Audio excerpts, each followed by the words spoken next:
পরম প্রেমময় শ্রী শ্রী ঠাকুর আমার, পরম আরাধ্যা জগৎ জননী শ্রী শ্রী বড়মা, পরম পূজ্যপাদ শ্রী শ্রী বরদা, পরম পূজ্যপাদ শ্রী শ্রী আচার্য দেবের শ্রী চরণে আমার শতকোটি প্রণাম।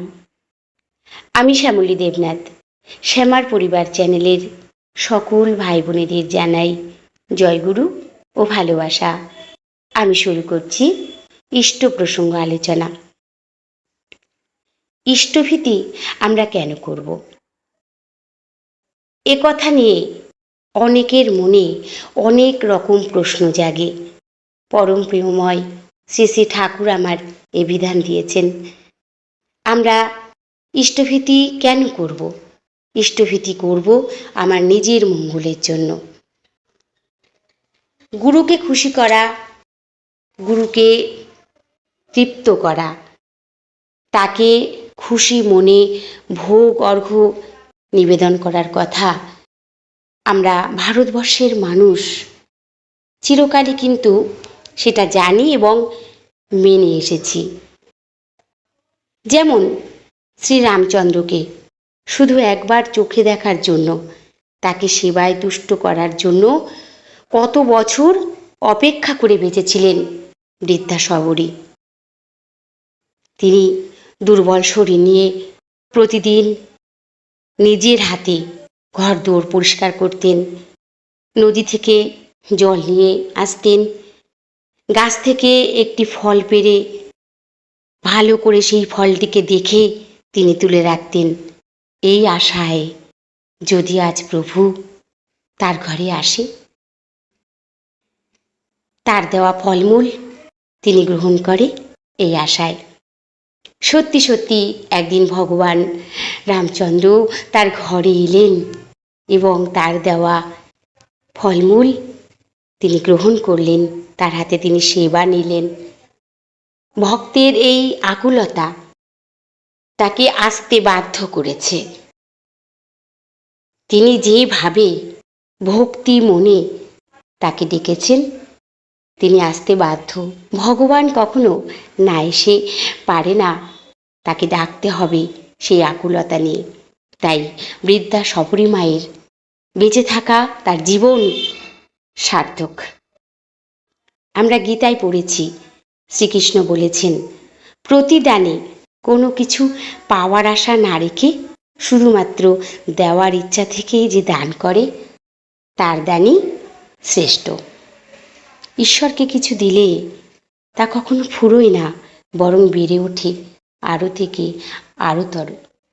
তিনি তো জীবনের মালিক, তিনি সব কিছুর মালিক। এটা আমাদেরকে বুঝতে হবে।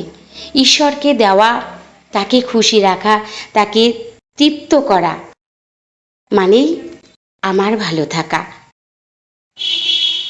ইষ্টভীতি সকল সময়ই ছিল, সেটা যে কোনো রূপে যে কোনোভাবে। এটা অনেকেই আমরা বুঝতে চাই, বুঝতে পারি, অনেকেই আবার না বুঝেও না বুঝেও না বোঝার ভান করি, এমন ব্যক্তিও সবাই আছেন। তাই বারবার তাদেরকে বোঝাতে হয় ইষ্টভীতি করার কথা। ইষ্টভীতি আমি করব। ইষ্টভীতি হলো সেই কর্ম যা আমাকে মঙ্গলের পথে নিয়ে চলে। ইষ্ট মানে মঙ্গল, ভীতি মানে পূরণ করা। আমরা যে ইষ্টভীতি করি, আজ আমি যেই সময় ইষ্টভীতি করছি, পরের দিন সেই সময় পর্যন্ত ঠাকুর আমার জীবনের গ্যারান্টি নিয়ে নেন। বিপদ মানুষের হবেই, আমাদের কম বেশি অবশ্যই বিপদ হবে, কেন হবে না? কিন্তু তারপরে মনে হয় বিপদের পরে আমরা যখন বুঝতে পারি, উপলব্ধি করতে পারি, একটা ঘটনা ঘটে যাওয়ার পর বুঝতে পারি যে এটা আরও বড় রকমভাবে হতে পারত, কে যেন এসে আগলে ধরে নিলেন। এই অনুভূতি, এই উপলব্ধিগুলি আমরা জীবনে সকল সময় বাস্তব জীবনে পাচ্ছি। তাই ইষ্টভীতি সবসময়ই ছিল, এটা বুঝতে হবে। সেটা যে কোনো রূপে, যে কোনো ভাবে।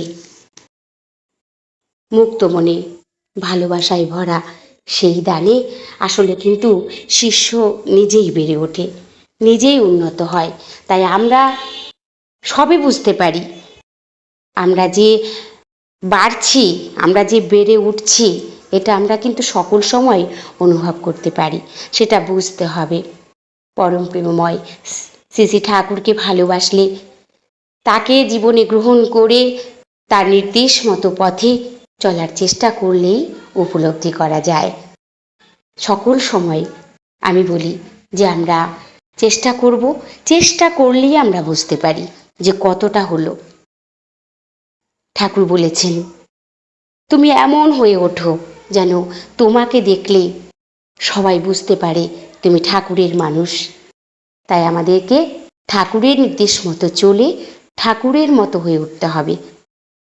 এক নজর দেখেই যেন তারা বুঝতে পারে যে আমরা পরম প্রেমময় শ্রী শ্রী ঠাকুর অনুকূলচন্দ্রের ভক্ত। আমরা তাকে ভালোবাসি, তাকে জীবনে গ্রহণ করেছি, তাকে আমাদের হৃদয় সিংহাসনে বসিয়েছি। এটা যেন আমাকে দেখেই সকলে বুঝতে পারে। আমার কথা, আমার চাল চলা, আমার আচার ব্যবহার সব কিছু আমাদেরকে সেইভাবে চলতে হবে, যাতে আমার তরফ থেকে কেউ কখনো আঘাত না পায়। সেভাবে মিষ্টভাষী হয়ে আমাদের কথা বলতে হবে, ঠাকুর যেভাবে বলেছেন।